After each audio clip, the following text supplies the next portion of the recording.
दोस्तों, हाल ही में अमेरिका ने भारत से कहा था कि अगर अमेरिकी हथियार खरीदना है तो भारत को टेक्नोलॉजी ट्रांसफर की जिद को छोड़ना होगा।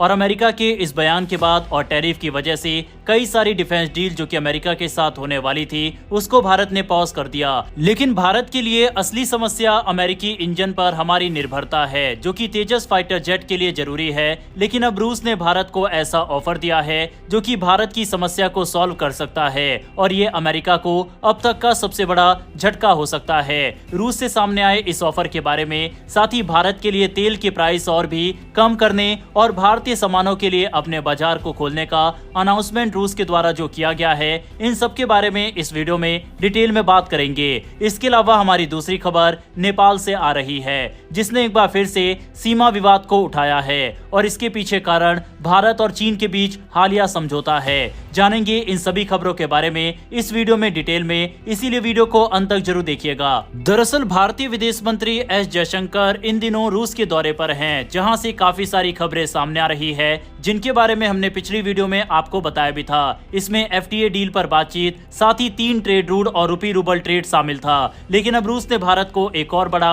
ऑफर दिया है, और यह ऑफर इंजन के क्षेत्र में है। वहीं जैसा कि हमने कहा कि ये इसलिए और भी महत्वपूर्ण बन जाता है क्योंकि हाल ही में अमेरिका की तरफ से एक बड़ा स्टेटमेंट सामने आया था, जिसमें उन्होंने कहा था कि अगर अमेरिकी हथियार भारत को चाहिए तो भारत को टेक्नोलॉजी ट्रांसफर की जिद छोड़ना होगा, क्योंकि अमेरिका टेक्नोलॉजी भारत को प्रोवाइड नहीं करना चाहता, क्योंकि उसे डर है कि ये तकनीक रूस और चीन के हाथों में भारत के थ्रू जा सकती है। लेकिन अब रूस ने भारत को एक ऐसा ऑफर दिया है जो आने वाले समय में भारतीय वायुसेना की ताकत को और भी कई गुना बढ़ा सकता है। यह ऑफर है भारतीय वायुसेना के सुखोई 30 MKI लड़ाकू विमानों के इंजन को अपग्रेड करने का। रूस ने प्रस्ताव दिया है कि इन विमानों में वही इंजन लगाया जाए जो रूस के सबसे आधुनिक और 5वीं पीढ़ी के लड़ाकू विमान सुखोई 57 में लगे हैं। इस इंजन का नाम है AL-41 और इसे मौजूदा AL-31FP इंजन से कहीं ज्यादा शक्तिशाली और आधुनिक माना जाता है। अगर भारत इस डील को साइन करता है तो काफी ज्यादा रास्ता प्रोडक्ट 177S के लिए भी साफ हो जाएगा, और हो सकता है कि भारत अपने आने वाले फाइटर जेट में इस रूसी इंजन का इस्तेमाल कर ले, क्योंकि मौजूदा स्थिति जिस तरह से अमेरिका के साथ बनी हुई है उसमें भारत को एक मजबूत और भरोसेमंद विकल्प चाहिए। आज की तारीख में सुखोई 30 MKI भारतीय वायुसेना की रीढ़ है, लेकिन 260 सुखोई विमानों का बेड़ा हमारे पास है और इन्हें आने वाले 3 दशकों तक काम में लिया जाना है। ऐसे में जब रूस ने इन विमानों के लिए AL-41 इंजन का ऑफर दिया है तो ये किसी भी लिहाज से भारत के लिए बड़ा अवसर हो सकता है। खास बात यह है कि इन इंजनों का उत्पादन भारत में ही हिंदुस्तान एरोनॉटिक्स लिमिटेड यानी HAL की नासिक फैक्ट्री में किया जा सकता है। यही प्लांट पिछले 2 दशकों से सुखोई 30 MKI विमान बना रहा है और यहीं AL-31FP इंजन का निर्माण भी होता रहा है। यानी अगर ये अपग्रेड होता है तो न केवल भारत की वायुसेना मजबूत होगी, बल्कि मेक इन इंडिया के तहत आत्मनिर्भरता की दिशा में भी एक बड़ा कदम उठेगा। अब ये AL-41 इंजन इतना खास क्यों है? दरअसल ये इंजन मौजूदा AL-31FP का नया और उन्नत संस्करण है। इसमें थ्रस्ट टू वेट रेशो यानी जोर और वजन का अनुपात बेहतर है, ईंधन की खपत कम होती है और विमान को ज्यादा मैन्यूवरेबिलिटी यानी फुर्ती मिलती है। सरल शब्दों में कहें तो सुखोई और ज्यादा तेज, ज्यादा दूर तक और ज्यादा समय तक उड़ान भर पाएगा। इतना ही नहीं, इस इंजन की बदौलत सुखोई 30 MKI 5वीं पीढ़ी के लड़ाकू विमानों के काफी करीब पहुंच जाएगा। भारत पहले से ही अपने सुखोई विमानों के लिए सुपर सुखोई अपग्रेड प्रोग्राम चला रहा है। इस प्रोजेक्ट में शुरुआती 84 सुखोई विमानों को आधुनिक एवियोनिक्स, स्वदेशी उत्तम आईसा रडार और खतरनाक हथियारों जैसे अस्त्र मिसाइल से लैस करने की योजना है।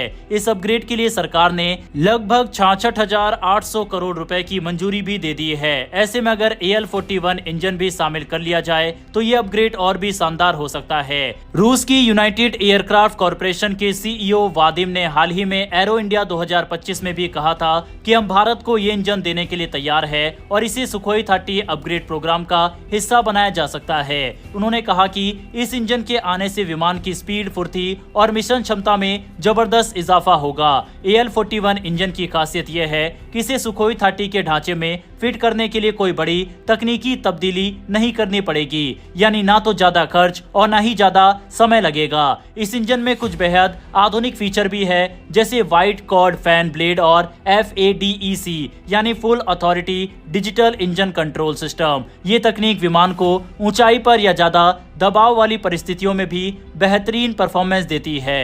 रूस में इस इंजन का कड़ा परीक्षण भी किया गया और ये साबित हुआ कि ये बेहद भरोसेमंद है। भारत को अपनी वायुसेना को समय समय पर अपग्रेड करना जरूरी है। सुखोई 30 MKI भारत की ताकत है, लेकिन इन्हें तकनीक के हिसाब से आगे बढ़ाना अब समय की मांग है। अगर AL-41 इंजन लगाया जाता है तो इन विमानों की रेंज, गति और मारक क्षमता में भारी सुधार होगा। एक तरफ तो AL-41 इंजन की क्षमता आकर्षक है, लेकिन दूसरी तरफ लागत, समय और राजनीतिक जोखिम भी है।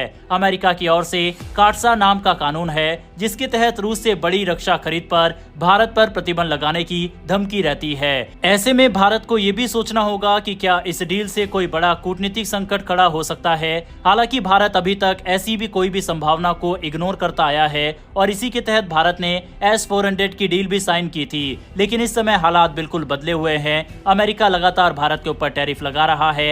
ऐसे में काटसा कानून का खतरा इस समय और भी ज्यादा रहेगा। इसके अलावा हिंदुस्तान एरोनॉटिक्स लिमिटेड पहले से ही AL-31 FP इंजन को अपग्रेड करने पर काम कर रही है।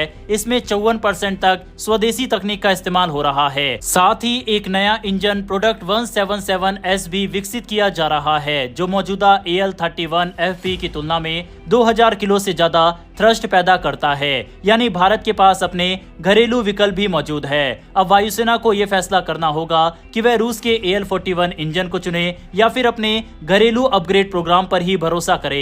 यहाँ सवाल सिर्फ तकनीक का नहीं है, बल्कि लागत, समय और आत्मनिर्भरता का भी है। रूस ने न सिर्फ इसका ही ऑफर भारत को दिया है, बल्कि रूस की तरफ से ये भी कहा गया है कि अमेरिका के टैरिफ की वजह से जो नुकसान भारत का होगा उसकी भरपाई हम करेंगे। यानी भारतीय सामानों वगैरह को और भी ज्यादा एक्सेस रूस के अंदर दिया जाएगा। इतना ही नहीं, जो तेल की सप्लाई भारत को आ रही है उसमें और भी भारी कटौती रूस भारत के लिए करेगा। बहरहाल बढ़ते हमारी अगली खबर की तरफ, जो कि नेपाल से आ रही है, जिसने एक बार फिर से सीमा विवाद छेड़ दिया है। दरअसल लिपुलेख पास का, जो भारत, नेपाल और चीन की सीमा के बीच पड़ता है, हाल ही में भारत और चीन ने फैसला किया कि इस पास के रास्ते से सीमा व्यापार यानी बॉर्डर ट्रेड को दोबारा शुरू किया जाएगा। लेकिन जैसे ही ये घोषणा हुई, नेपाल ने इस पर कड़ा ऐतराज जताया और कहा कि ये इलाका उसका है। अब भारत ने भी साफ शब्दों में नेपाल के दावे को खारिज कर दिया। चलिए पहले समझते हैं कि क्यों इस इलाके को बेहद संवेदनशील माना जाता है और आखिर ये इलाका पड़ता कहाँ है। दरअसल लिपुलेख पास, कालापानी और लिम्पुआधरा उत्तराखंड के पिथौरागढ़ जिले के पास पड़ते हैं। ये वही इलाका है जहां से भारत और चीन का बॉर्डर जुड़ता है और साथ ही नेपाल भी यही दावा करता है कि ये जमीन उसकी है। यानी तीन देशों के बीच ये छोटा सा इलाका विवाद का कारण बन जाता है। अब हाल ही में भारत और चीन के बीच हुई बातचीत में यह तय हुआ कि बॉर्डर ट्रेड दोबारा शुरू किया जाएगा। दरअसल ये व्यापार 1954 से ही चल रहा था, लेकिन कोविड और दूसरे हालातों की वजह से पिछले कुछ सालों से रुक गया था। अब जब इसे दोबारा शुरू करने की बात हुई तो नेपाल ने आपत्ति जताई और कहा कि ये इलाका उसका अटूट हिस्सा है और भारत को इस पर कोई हक नहीं है। नेपाल के विदेश मंत्रालय ने बकायदा बयान जारी करके कहा कि लिम्पुआधरा, लिपुलेख और कालापानी महाकाली नदी के पूर्व में आते हैं और इसीलिए ये नेपाल की जमीन है। इतना ही नहीं, नेपाल ने तो अपने संविधान और आधिकारिक नक्शे में भी इन तीनों जगहों को शामिल कर लिया है। 2020 में नेपाल ने अपने संविधान में संशोधन करके नया नक्शा पास किया था, जिसमें लिपुलेख, कालापानी और लिम्पुआधरा को शामिल कर दिया गया था। वहीं अब भारत ने नेपाल के इस बयान पर अपनी प्रतिक्रिया दी है। भारत के विदेश मंत्रालय के प्रवक्ता रणधीर जायसवाल ने साफ कहा है कि नेपाल के दावे न तो न्यायोचित है और न ही ऐतिहासिक तथ्यों पर आधारित है। भारत का कहना है कि नेपाल ने कृत्रिम रूप से यानी एक तरफा तरीके से अपनी सीमा बढ़ाई है, जो बिल्कुल भी स्वीकार्य नहीं है। जायसवाल ने यह भी कहा है कि भारत की पोजीशन हमेशा से क्लियर रही है और ये इलाका भारत का हिस्सा है। भारत ने भी याद दिलाया कि लिपुलेख से भारत और चीन के बीच व्यापार दशकों से होता आ रहा है और ये कोई नई बात नहीं है। भारत ने नेपाल के साथ संवाद और बातचीत के जरिए सीमा से जुड़े मुद्दे हल करने की बात भी दोहराई, लेकिन साफ कर दिया कि नेपाल का ये दावा किसी ठोस सबूत पर आधारित नहीं है। बहरहाल इस वीडियो में इतना ही। अगर आपको ये इन्फॉर्मेशन और वीडियो पसंद आई हो तो वीडियो को लाइक करके हमारी आने वाली डेली ऐसी वीडियो के लिए नीचे दिए गए सब्सक्राइब बटन को प्रेस कर बेल आइकन को जरूर दबा ले। फिर मिलेंगे ऐसी एक नई वीडियो के साथ। धन्यवाद। जय हिंद, जय भारत।